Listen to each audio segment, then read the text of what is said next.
Okay, so my clock actually does say it's just about a minute past 8, so probably a good idea to start. So it's not going to be too long, even though we have tomorrow like a half day off.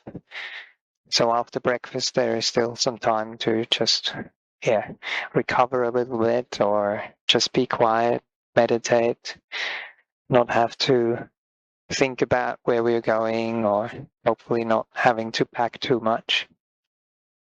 Okay, still 1 or 2 more people coming in. So please put on, you have your headset on as well already. Okay. Very good. So let's make a start. Yes. With just paying homage to the Buddha, the Dhamma, and the Sangha. Namo tassa bhagavato arahato samma sambuddhassa. Namo tassa bhagavato arahato samma sambuddhassa. Namo tassa bhagavato arahato samma sambuddhassa. Buddham dhammam sangham namasami. Right, so homage to the blessed, noble, and perfectly enlightened one. But not just the perfectly enlightened one, but also in the place that we are here together, the perfectly extinguished one. And not just to the Buddha, but also to his teaching, to the teaching that he's set rolling over in Benares, where we have come from. The teaching of cause and effect. The teaching of things coming into being, things being created, things having a condition, and then that condition kind of comes together and builds up something, and that something stays for a little while, is maintained for a little while if it is fed, if it continues to be fed, but then causes and conditions fade. Causes and conditions are not there anymore to support it. And then it starts to fade. Then it starts to fall apart. And then it disappears. Then it vanishes. Then it disintegrates. And that's what is taught. And that is like the short form of the teachings, of the realization of a Sotapanna, of realizing that everything, I say it again, everything in this world is conditioned. Causes and conditions coming together and having to. There is no other way. We always try to find a way out of it somehow, to create permanence, to create something which lasts, which we can hold on to, which we can cherish, which we can control. But it has to cease. And it will cease. So that's the teachings that have been taught by Lord Buddha. And then there is the Sangha.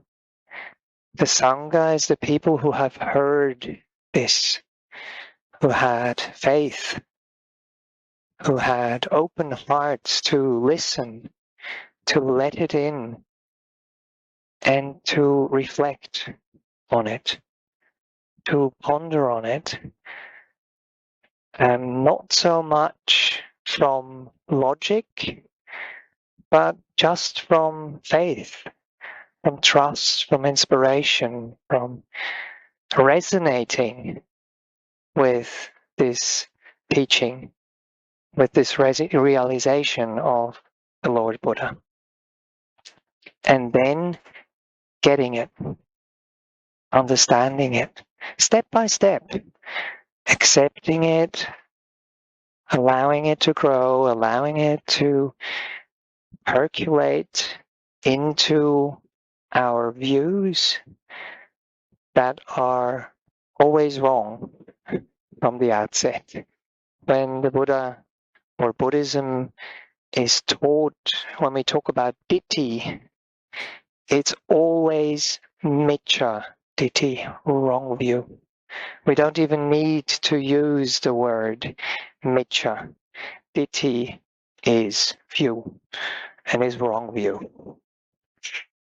And what the Buddha taught, what the Buddha realized is Samma Ditthi, right view. And I was just asked today at the Thai temple, why is it right? You know, what does right mean? What does Samma mean? And of course, everything is relative, and these are just words. But Samma in the context of Buddhism, Samma in the context of what we're talking about here, is all the factors of the Eightfold Path, starting with right view. Right concerning the path, concerning the goal, concerning the realization. So it's right as far as that it leads to understanding what I just described before. Understanding that everything is conditioned. Understanding that the conditions come together, that they last for a little while, and that they eventually fade and disappear. It also means that when we have a wrong understanding, when we grasp, when we want things to last, when we want things to be different, then we suffer. And the goal of Buddhism is to have that suffering be understood and have it lessened, have it alleviated, and have it eventually disappeared. And that suffering is what causes old age, sickness, and death. So it says in another sutta that I'll be reading out later, hopefully, that if there weren't these three things, old age, sickness, and death, there would be no need for a Buddha, or an awakened one, or an Arahant to arise in this world. The Buddha discovers what leads to the cessation, the end of those three things. Okay, so that's a few words in the beginning here. And now I would like to meditate. And for the people who kind of know the way that I teach, will know that I have quite a visual mind and that I guide meditations in that way as well. And I invite you to use those visualizations to inspire you, to resonate what I kind of talked about before, to resonate with these kind of things. And yes, in the beginning, it might be imagination, but imagination is something beautiful and something helpful if it is wholesome imagination, if it is right imagination, if it leads you to what I've just described before. Because what we are so familiar with in our day-to-day lives is the imagination that leads us in the opposite direction. The imagination of worry, the imagination of fear, of guilt, of blame, of things that have happened in the past that are all gone, that have disappeared. They're not here anymore. Or the things that are concerned with what we think is going to happen in the future, what we think might be around the corner, what we think we have to prepare for. But the best preparation we can do is to have a calm, peaceful heart and to understand the teachings, to practice the teachings, and to apply the teachings. Then we'll be fine. They'll be able to let go of whatever has happened in the past and create good causes for the future. So we don't have to be afraid. We don't have to worry. There's nothing wrong with doing a little bit of planning, yes, but you don't have to go over and over and over and over things. It doesn't make life better. It makes us tense. It clouds our clarity. It burdens our heart. And that's not going to be useful. But the imagination that brings us in touch with the beautiful qualities we're trying to develop in our hearts and with the teachings, and that is very useful. So that's the imagination part, and the other part is the resonating, the remembering, the recollection of what we already know. First of all, on an intellectual level, yes, but then also on a feeling level, on an experiential level, on an inside level. So if we have had some experiences, if we have had some understanding, if we forget, if mindfulness gets lost, then we're like Ananda when the Buddha passed away, that we lose it. And we are subject to defilements to arise in our heart and obstruct the right view that we already have, the understanding that is already there, but it kind of disappears. It's out of reach. We can't access it. So it's the imagination, the resonating with what we hear, but also the resonating with what we already know from this life, but also from other lives in the past.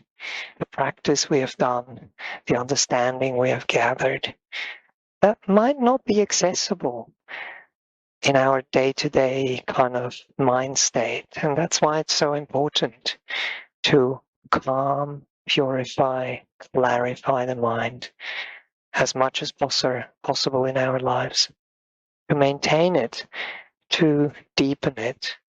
And what better possibility to do that than on a pilgrimage like this? So I see this as a retreat in itself. So please treat it as that. If you can restrain your senses, if you can find some quiet and some peace, get it, use it.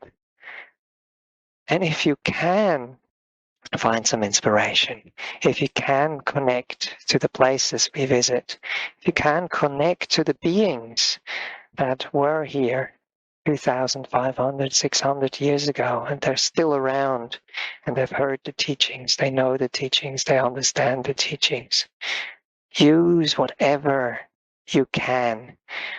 So all the causes and conditions are there, so we just have to turn our minds towards them, open our minds and hearts for them to do the work. Okay, that's a bit of instruction and inspiration in the beginning here. So I invite you to close your eyes now if you haven't already done so.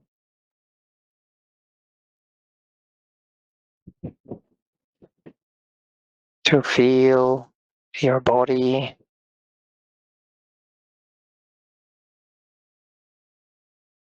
and to allow it to settle into the chair, to allow it to be supported by the ground, by the chair, by the back of your chair. So you have a back part of the chair. Please use it. Please allow your lower back to sink into that back part of your chair. Not to indulge, but to have support. And then allow that support to have a spine which is wakeful, a spine which is energetic, a spine which is at ease, not tense.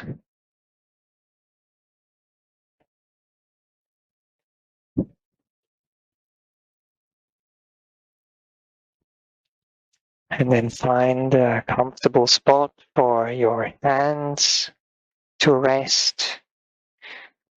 It's no problem to experiment. Find out, ask, how are your hands? Are you in a good spot? Or do you need to be put somewhere else, supported in a different way, cared for in a different way?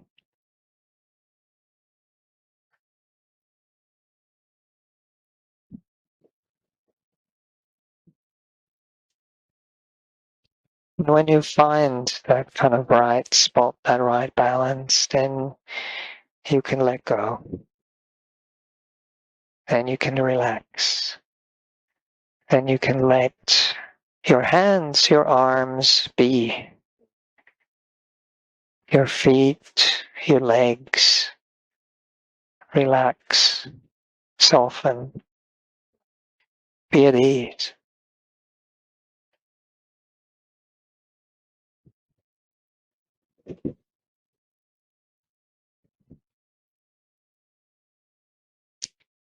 And the same with your bottom, with your hips, with your belly, your lower back, the middle of the back, your upper back,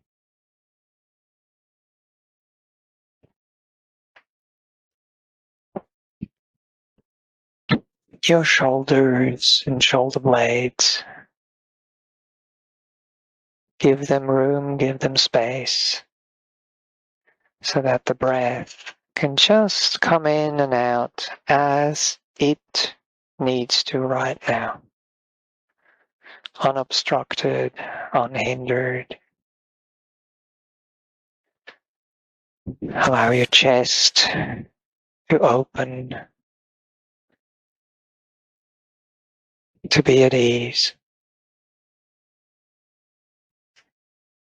Allow your belly and all the organs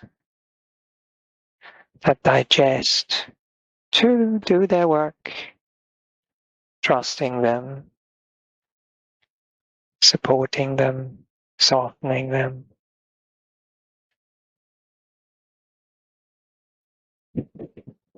Allowing the heart to do what it needs to do without interfering with it, trusting it, caring for it.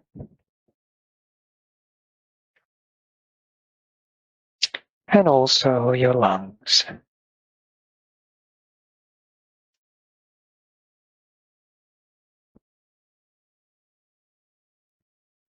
And then moving into your neck,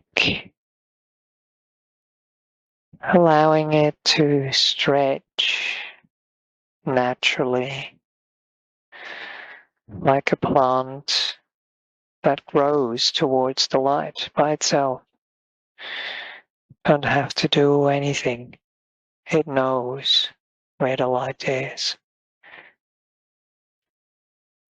It knows how to grow. All it needs is care, nutriment, nourishing, and space, kindness, warmth.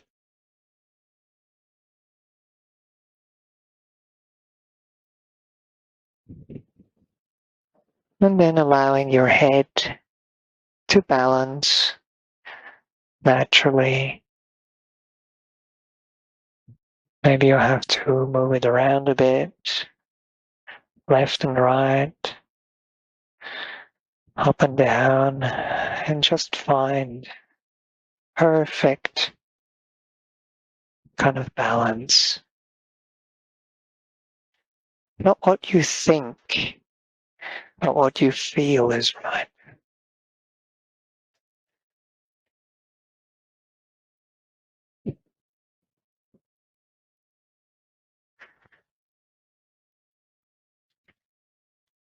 And then allowing your face to soften, to be at ease. We often hold a lot of tension in our faces, connected to some emotions in our hearts. No need to hold on.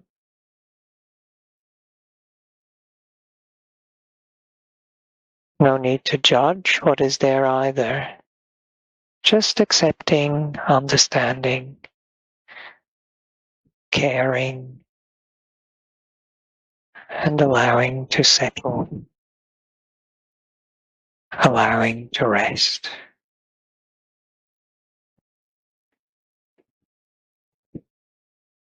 Softening and smoothing your eyebrows, relaxing your eyes, the eyelids, the cheeks, the nose, the mouth, the chin, the tongue, the jaw, and the throat.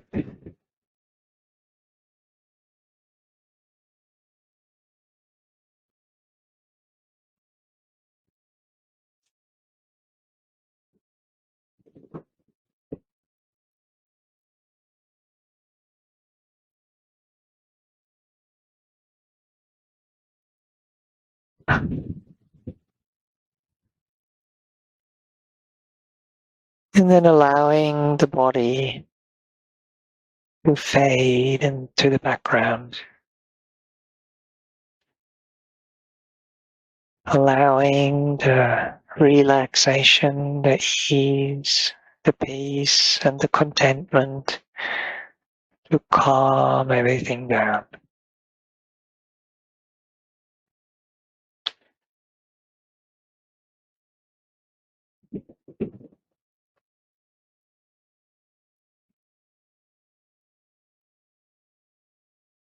And with it, calming the senses to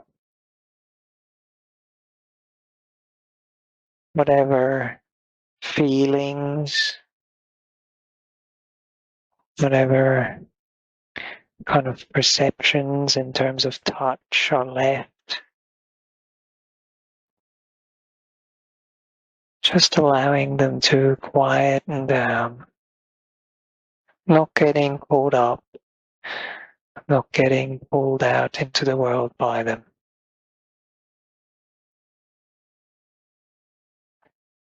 But allowing the mind to retrieve, to fall back, to turn around and go inwards.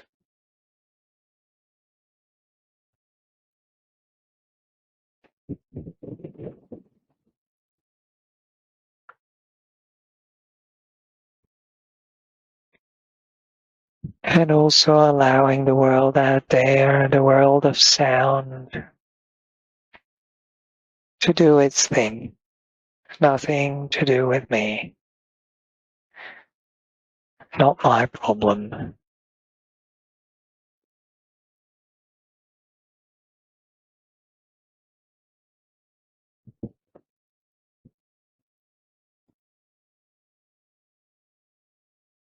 When we get caught up, when we get pulled out into the world of sound, it just creates more movement, more friction, more affliction, more suffering. Let's allow the mind to move away from that. Renounce.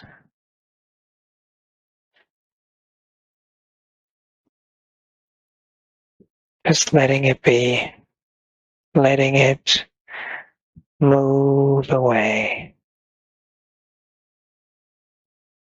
as we go inwards.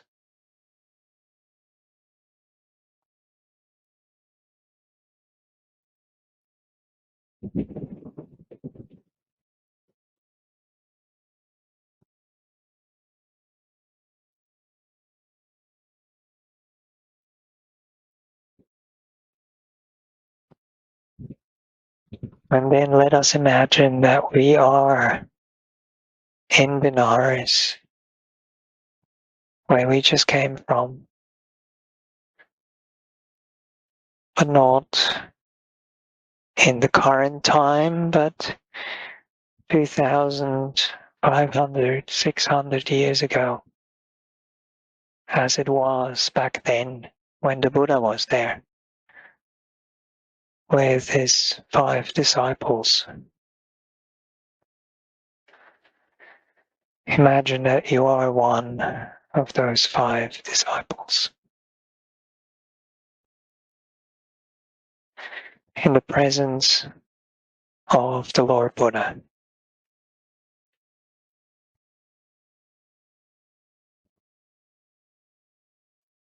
Living in the deer park with the Buddha.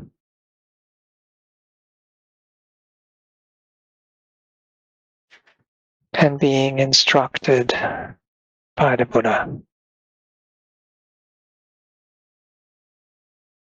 Meditating with the Buddha. Doing walking meditation, doing sitting meditation, maintaining mindfulness, peacefulness throughout the day, throughout all activities, throughout arms round,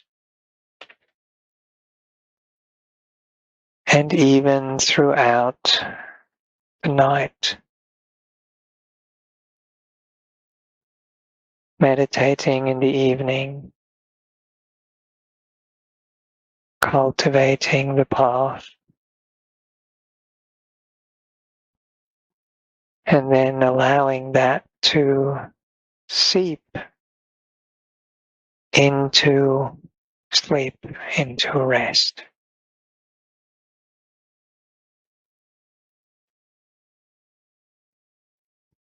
And then waking up with that energy, and carrying it into your day.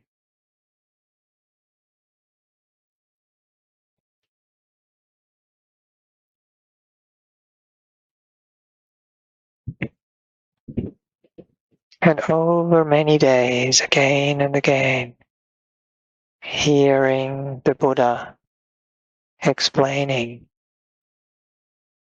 the middle path.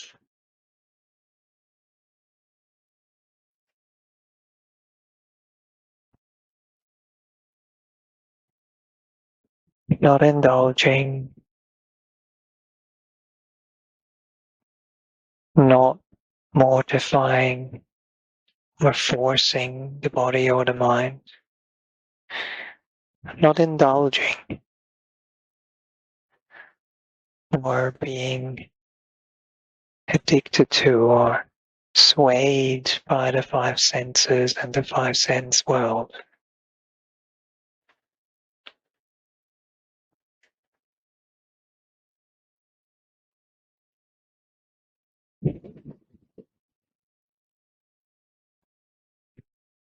Hearing for the first time the description of the Eightfold Path, the complete path, pure path.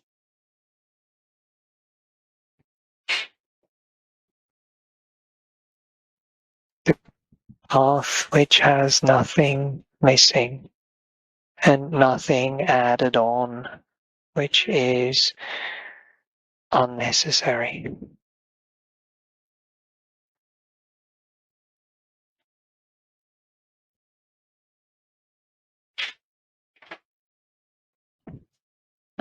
Hearing it again and again, letting it sink into the heart.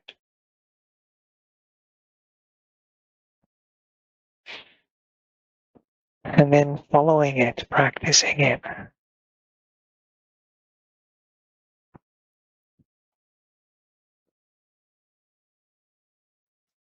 And reaping the benefits, experiencing what it leads to. Peace, clarity, insight, fading away, disillusionment, liberation, cessation.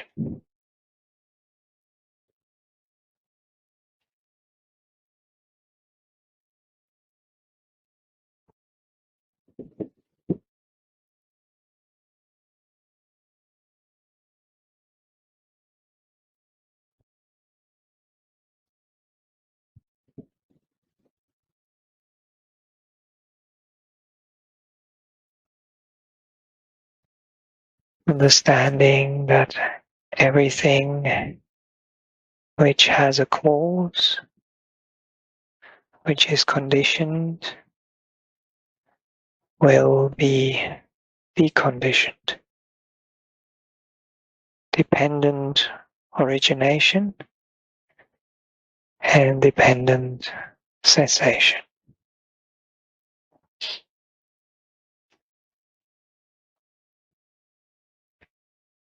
And understanding that we don't have control over it. The I, which we think, which controls, is conditioned itself. And when those causes and conditions disappear, it too ceases and disappears.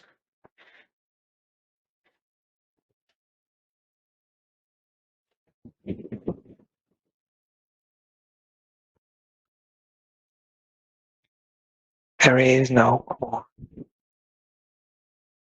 There is no essence.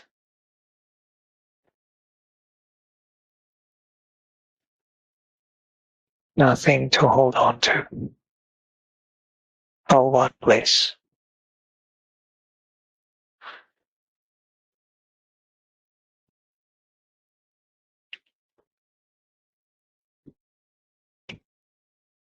And for the next 5 minutes or so of the meditation, I just want to leave you with one beautiful way of how Ajahn Brahm describes the parinibbana of the Buddha. It's like a meteorite out in space, created by elements that come together and build this conditioned phenomenon which doesn't have a core. And as this meteorite comes into the vicinity of our Earth, of the atmosphere, as it enters the atmosphere, it starts to glow. And that's what happened when the Buddha realized, rediscovered, awoke up again to the Four Noble Truths and the Eightfold Path. And it created this beautiful, blazing, shooting star or meteorite in our atmosphere for 45 years. But as the fuel, as the causes and conditions which brought this phenomenon about are being burned up, there is less and less of it. Less form, less feeling, less perception, less willing, less volition or choices, and less consciousnesses, whatever we perceive with our six senses. It's burned up, it's consumed. And there comes a time, just as there came a time with the Buddha, when it ceases, when the Buddha, what we describe as the Buddha, ceases. And there is nothing remaining that falls onto this earth. Let's just sit in silence for another 5 minutes or so.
allowing the breath to flow freely.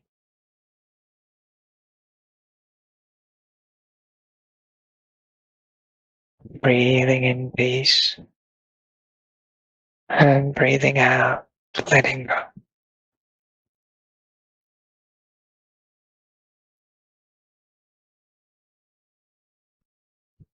Breathing in peace.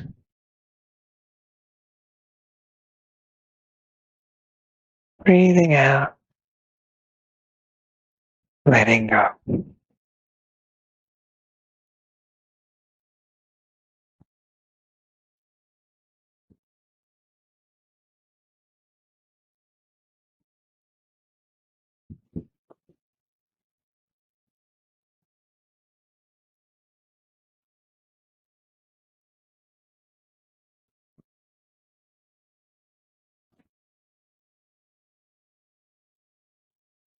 And then as we approach the end of this meditation, allowing the mind to gently move a little bit again, get in touch with what is happening in our bodies, what is happening in the world out there, feeling the body, hearing the sounds. And then as you gently open your eyes, perceiving forms, perceiving shapes, perceiving colors, but hopefully not being pulled out into the world by them too much. Just knowing, just receiving.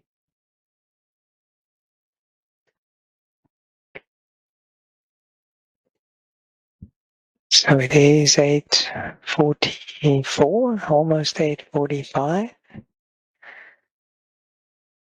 So if you were able to create, cultivate, resonate with some peace, with some calm, with some energy, please feel free to take that away as you go into your room and prepare to go into sleep.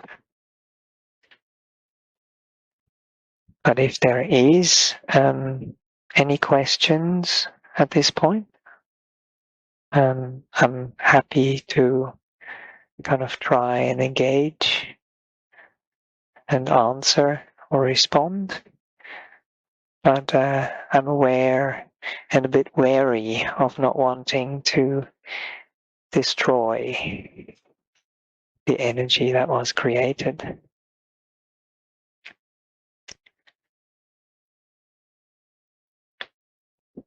Or if Bhante Cunda wants to add anything, that's the other option. Please feel free, still have a little bit of time.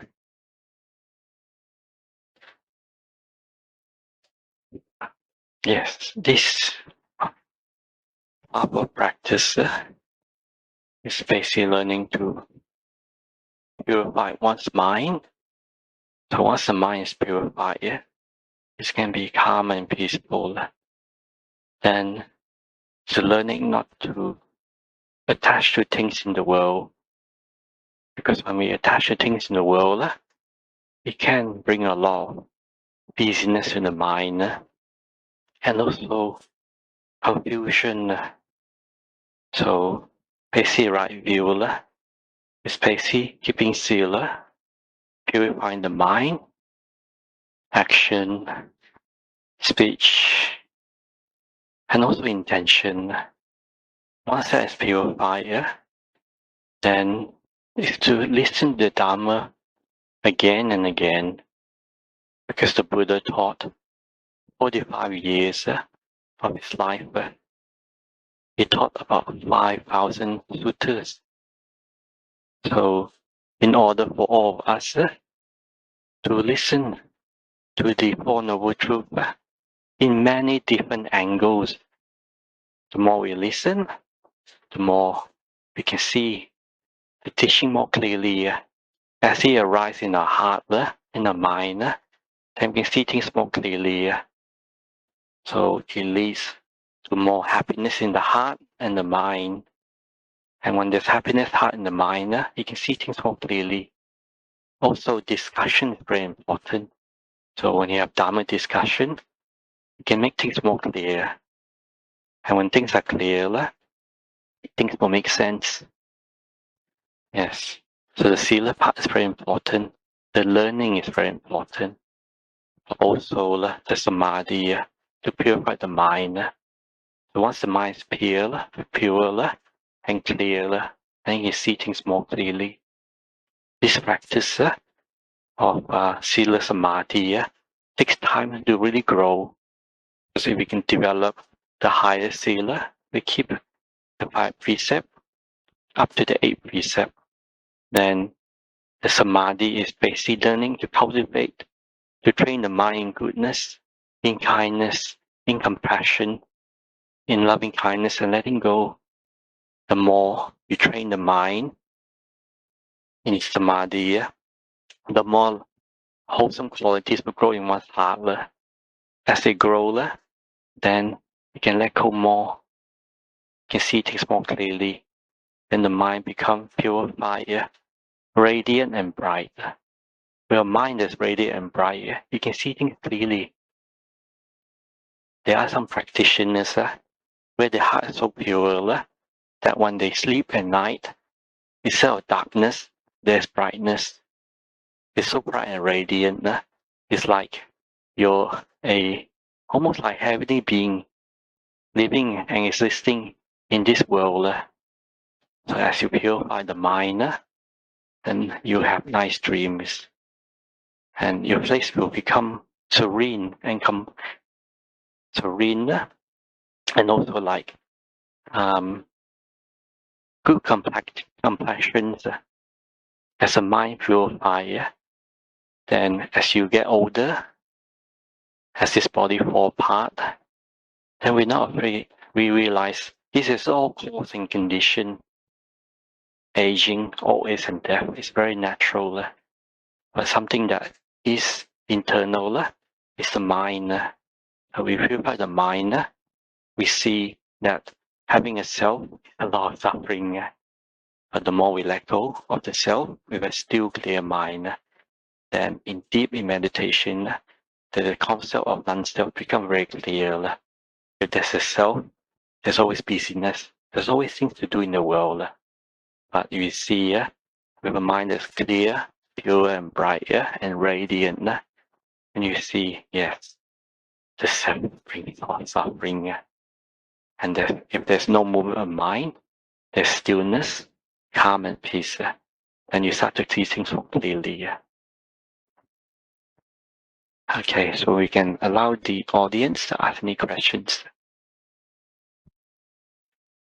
Well, I wonder, just kind of looking into the audience, some people are a bit tired. If I might suggest to just leave it there, if that's okay with you. We are on this pilgrimage together for another while. And if you have any questions, please feel free to ask them at the right time, or to ask them when we are, on the road. We'll have some opportunity. If it is one-to-one, or even if it's in the bus for everyone, I'm sure there will be ample opportunity left to do that. Let's just do the Araham Samma Sambuddha together to finish off. Is that okay? Yes. Right. Araham Samma Sambuddho Bhagava Buddham Bhagavantam Abhivademi Swakato